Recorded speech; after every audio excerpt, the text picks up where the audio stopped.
안녕하세요. 바이블톡 이정도 목사입니다.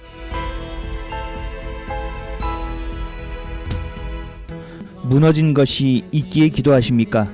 간절히 구할 것이 있기에 기도하십니까?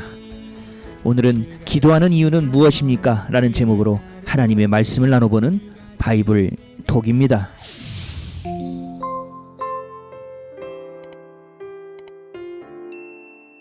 우리 신앙의 가장 기본이 되는 것은 기도입니다. 기도는 영적인 호흡임과 동시에 하나님과의 영적 교제이기에 우리의 기도를 가만히 살펴보면 그 깊이와 방향도 알 수 있게 됩니다.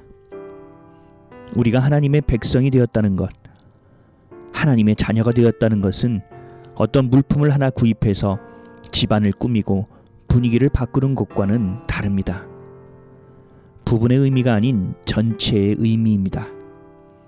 우리 삶이 완전히 달라지는 것을 의미합니다. 내가 생각하던 방식, 내가 살아가던 방향, 내가 추구하는 모습에서 벗어나 이제는 하나님이 원하는 뜻, 하나님의 원하시는 방향, 하나님이 이끄시는 삶의 모습으로 바뀌는 것을 의미합니다. 너무나도 당연한 것입니다. 이것이 신앙이고 믿음 생활의 시작점입니다. 그렇다면 우리의 기도는 어떤 기도가 되어야 할까요?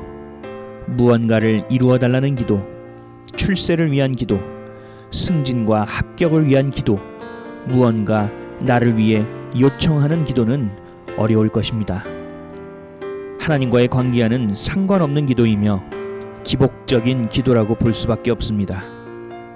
가장 중요한 기도는 나의 마음과 생각, 삶이 모두 하나님께로 돌이키는 것이 되어야만 합니다. 하나님을 믿는다고 하면서 주권을 드렸음에도 주님이라고 부르면서도 내가 생각하던 방식, 방향, 모습을 조금도 내려놓지 않고 그대로 살아가며 하나님을 붙들려고만 합니다.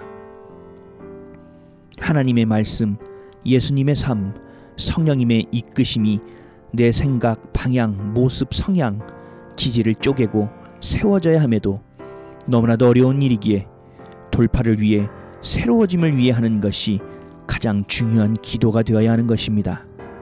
이것이 신앙이고 믿음입니다. 이것이 하나님의 자녀됨, 백성됨의 가장 기본적인 기도인 것입니다. 그래서 말씀하지 않으셨습니까? 무엇을 마실까? 무엇을 먹을까? 무엇을 입을까를 구하지 말라. 이것은 하나님의 자녀가 아닌 이방인이 구하는 것이라고 말씀하셨습니다. 하나님의 자녀가 구할 것이 아니라는 것입니다. 이러한 구함은 이방인 자신들이 만들어 놓은 신에게 하는 기복적 기도라는 것입니다. 하나님의 자녀된 우리의 기도는 변해야 합니다. 그래야 삶도 변할 수 있습니다. 말로만 하는 믿음이 아닌 살아내는 믿음이 될 수 있습니다. 내 멋대로의 삶에서 하나님 중심의 삶으로 바뀌는 새로움을 경험할 수 있습니다. 믿음의 가장 기본적인 기도가 나 중심으로 왜곡되어 그 어떤 것보다 기복적인 것이 되어버렸기에 하나님과의 관계도 틀어지고 왜곡되어 온전할 수 없는 것입니다.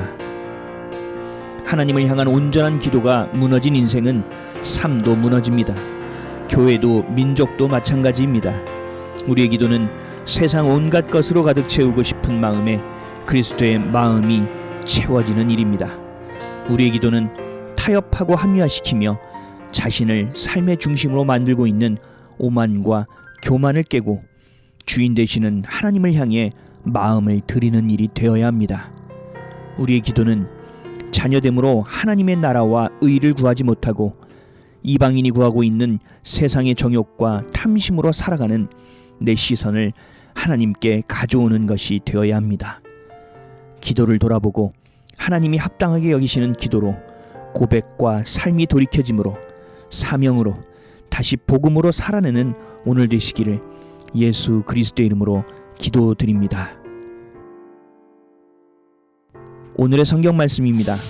그러므로 염려하여 이르기를 무엇을 먹을까, 무엇을 마실까, 무엇을 입을까 하지 말라.